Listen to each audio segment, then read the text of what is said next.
Hi, my name is Chris Bosley. I live at 126 Croydon Avenue in Croydon Park, a suburb of Sydney, New South Wales, Australia. Uh, it's 2016. The date is December the 14th. So, December the 14th, 2016. It's Wednesday, 5:44, 27 degrees, very hot. So, there I am. I've said in lots of other videos, I've talked about the Anglicans, the more theological Bible college students. I live at 126 Croydon Avenue, and the Anglican Church majority owns this building, and they use it to house more theological Bible college students. There's a computer criminal, I call him a criminal. He's been hacking our phones and computers since we've lived here. He's got lots of friends and they help him. I call him Games Foofly. He denies it, but I'm certain he's involved. The Anglican Church is involved in this. I think they're training people to hack. I talk about it in lots of other videos, and I think the Anglican Church is involved with the Australian government, and that the Australian government uses the body members of the Anglican institution, Presbyterian and Baptists also included, and some other affiliations. As long as they go with the status quo, are included. The douchebag next door, Games Foofly, he's a complete flake. He's really good at math. He's completely indoctrinated. He has a psychotic attitude. He's got a childish mentality and a completely a childish moral code. He does what he's told, and because of his psychosis, he's like kind of psychotic. He enjoys breaking into people's computers. He enjoys watching what they're doing, and he thinks it's for Jesus, so it gives him a moral reasoning for it. But they've been breaking into our computers since 2013. Today I wanted to show you one thing that they do. So I took out the battery because what they do is they access the phone. They have complete root access of the phone, and when they do access the phone, a lot of times it's with this COM MediaTek battery warning. And as you can see, I'm uploading to YouTube a video, and see, I've got the writing there, and I was writing. They deleted all my description field, and when the COM MediaTek battery comes on, you can see it right above the COM MediaTek battery there, the description field I'm writing in it. Well, the COM Media Battery Tech warning comes up and it steals the screen. So it's very, very difficult to type. I mean, to type like, 30 characters takes like, 5 minutes because the COM Media Tech battery warning comes up. So what they do is they bring they start this application. It's a MediaTek application called Battery Warning. They stop, start it, stop, start it, stop, start it. It makes the battery get really hot and it drains the battery down. Right here, it's at about 78 or 80 something percent, and by the time I finished, it was down to 58. So it dropped 40% in less than 10 minutes, or in less than 15 minutes. And that could be false, because the Anglicans, they also have attacks on the battery profile. So they might be manipulating what the battery is reading as well. The basic thing is they want to control the phone by controlling the battery, and they drop the battery out. Also, they hate it when the battery saver is on. They want to use they want to use their processes in the background, so they hate it when this is on. So they try to force battery saver off, so they drop the battery down real fast, or they make it look like the batteries drop down, and then you're forced to plug in the phone. That's another attack they do. They did it on all of our computers as well. So the reason I took out the battery is because in order to get away from this COM battery warning, that's the only way you can really do it, is to shut down. And sometimes you can't shut down because it steals the screen. So basically the only thing you can do is remove the battery.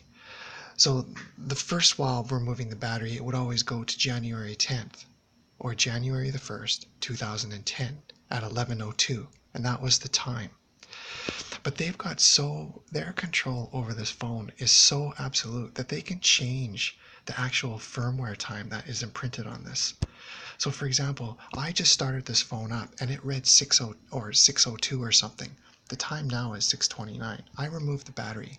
The time now is 6:29. Saturday the 2nd, January. And if you look at if you go to the calendar, and if you look at the calendar, it's January the 10th, 2010, and the 2nd. Now this is wrong, because whenever I took out the battery before, it was always January the 1st, 2010. And here it is, January, and the time was 11:02. Here, the time was like 6:21 or something like that. Something like that. It was after 6 o'clock. 6:21, because I just started up the phone and it says 6:30 now.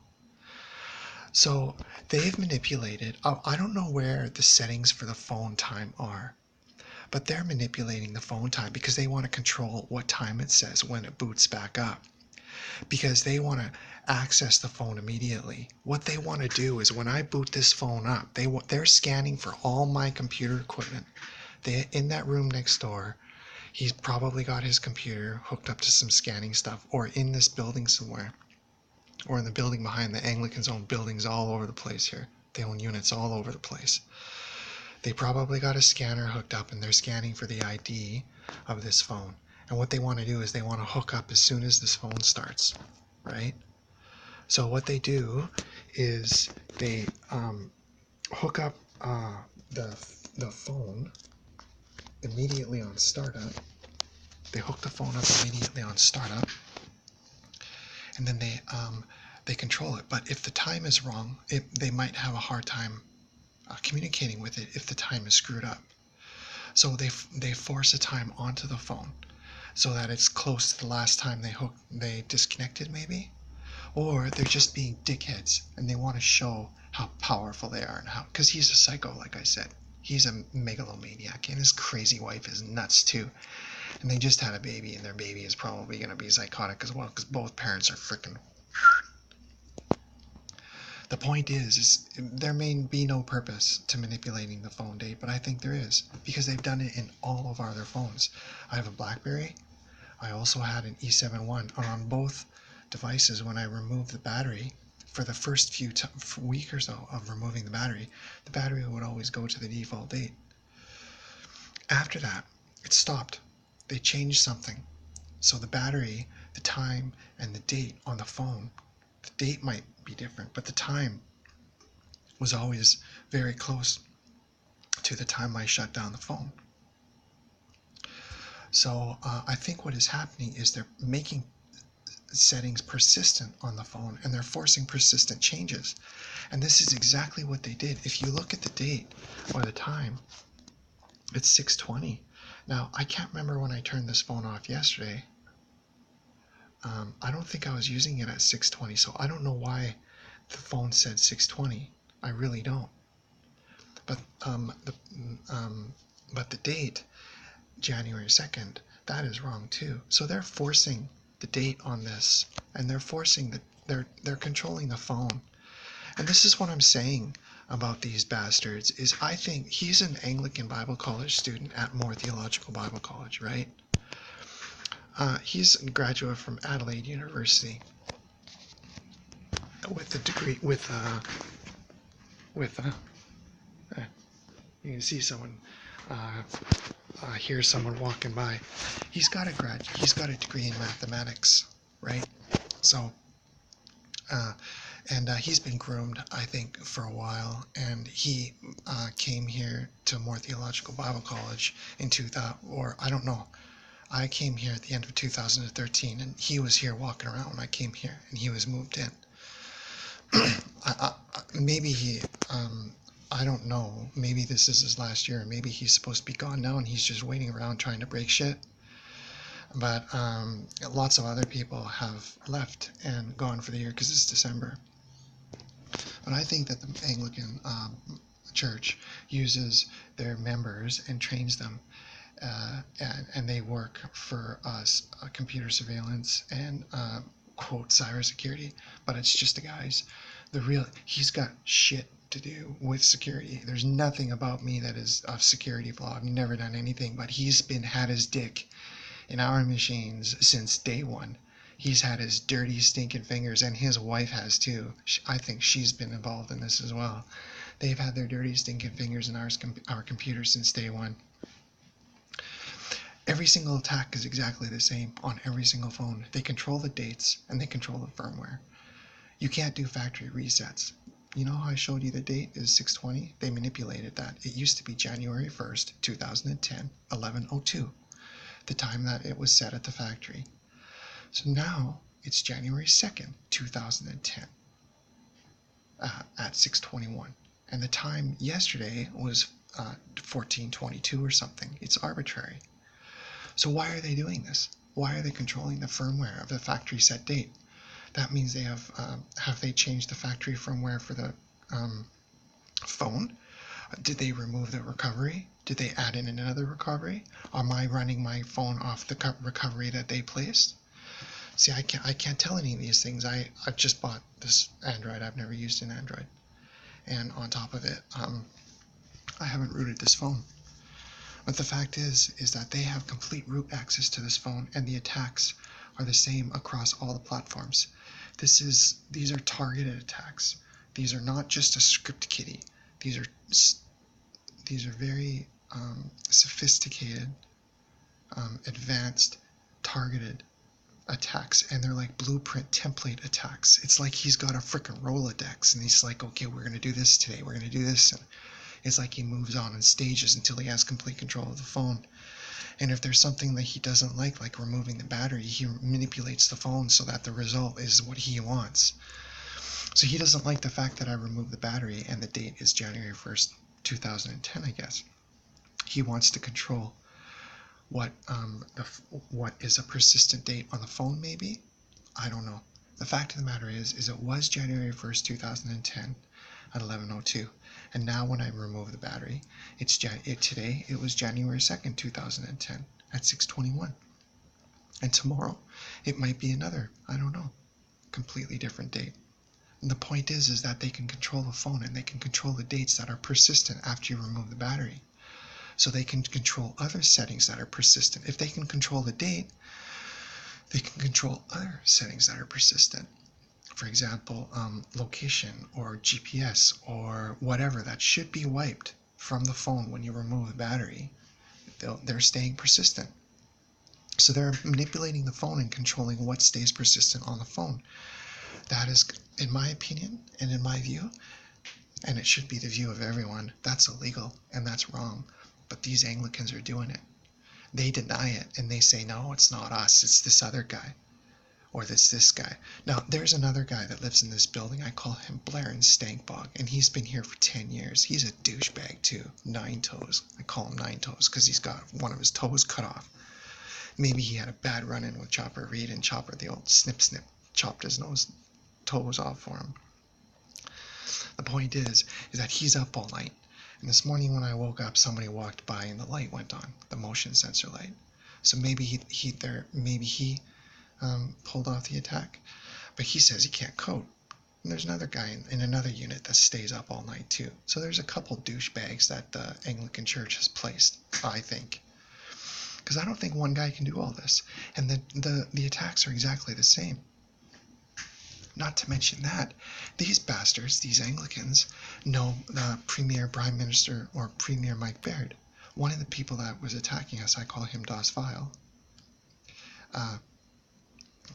He's friends with the Games in the back there, and I think he was involved in these attacks as well.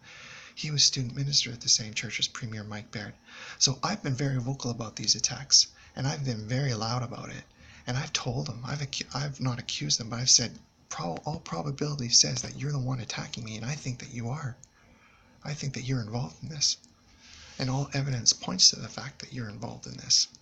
No, I'm just a Bible student. But he's in computers. He did his thesis in mathematics, and he did a big section on cryptography, computer cryptography. He knows his shit. I think he's being groomed. What I'm saying here is very, very serious. he should be interested.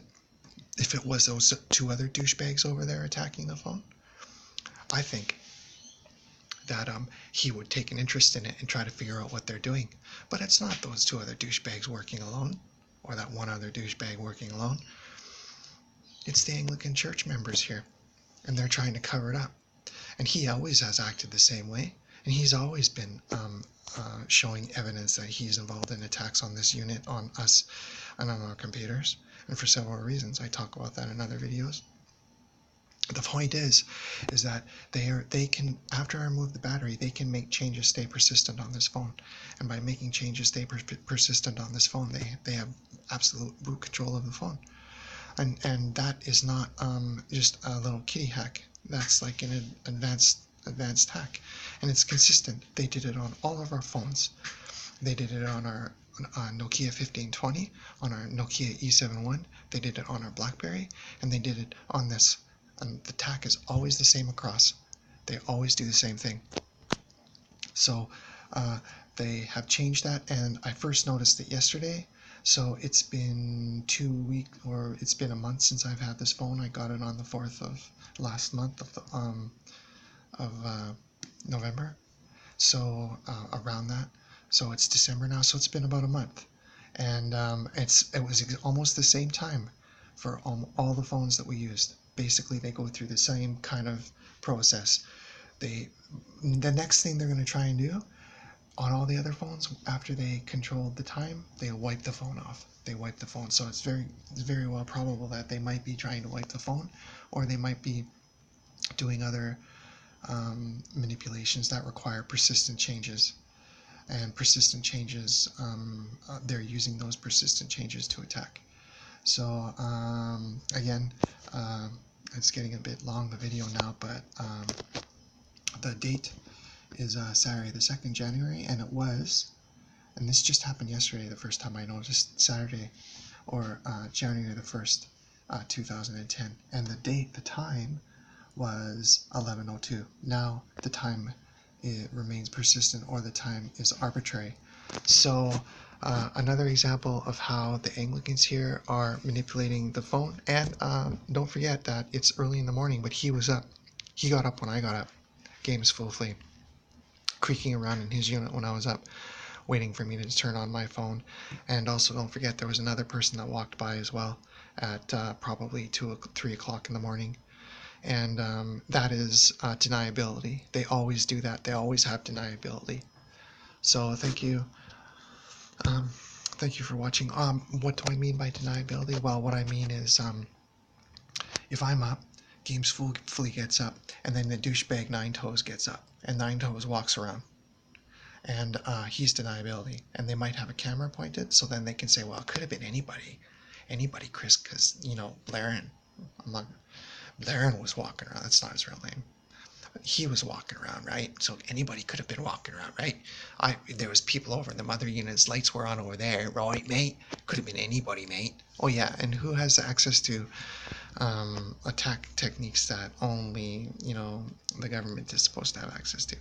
So I know it's them. It's been them for 3 years. It's a bunch of bullshit that they're trying to deny.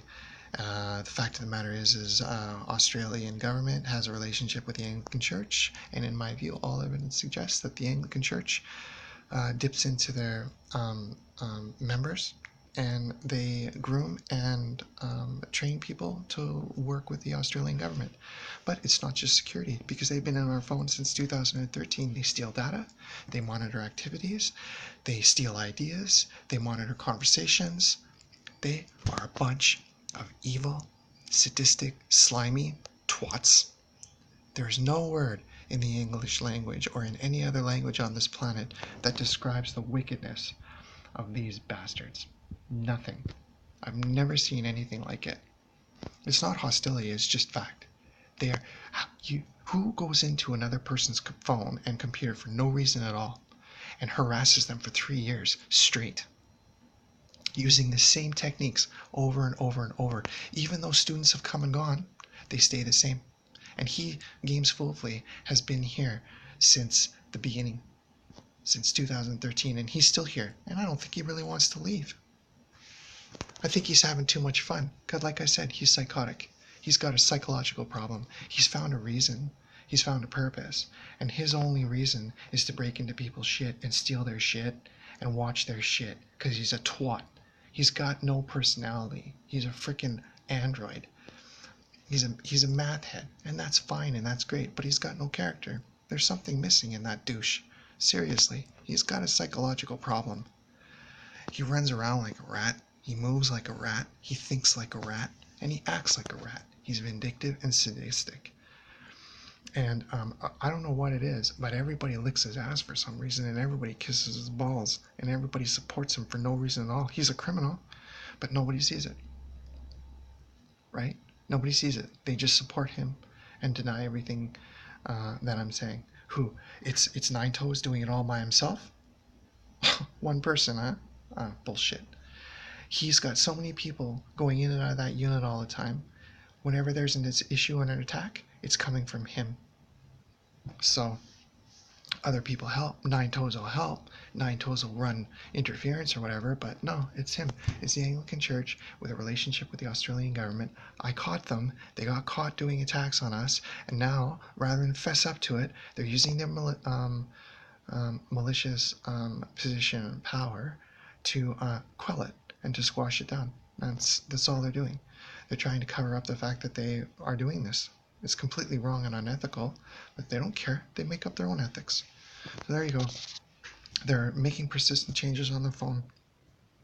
And this is just one more example of things that they're doing all the time, constantly. And from one phone to the other, from one system to the other. And they're cookie cutter attacks. They're blueprint attacks. They're templated attacks. They're taught to him by somebody else who uses them on somebody else. So just because this is Australia, don't think it's not going to happen to you in America. Because if you are an American or Canadian. Because there's Anglicans in Canada and there's Episcopalians in America. There's also Presbyterians and Baptists. And they're part of this group too. James Foofley is a Baptist. And he prides himself on that. I'm not an Anglican, we're Baptists. So the fact of the matter is they're all one group, and there's no one person doing it. It's a group of people working together doing it, and so then therefore you can't point out one person and say they're to blame, because everybody is helping everybody else, and everybody is sharing the blame. So thanks for watching, and just beware of these bastards, and hopefully one day there'll be an end to all this horse shit. I wouldn't be worrying too much about random hackers. I would be worrying more about these professional computer criminals. So thank you and have a good day.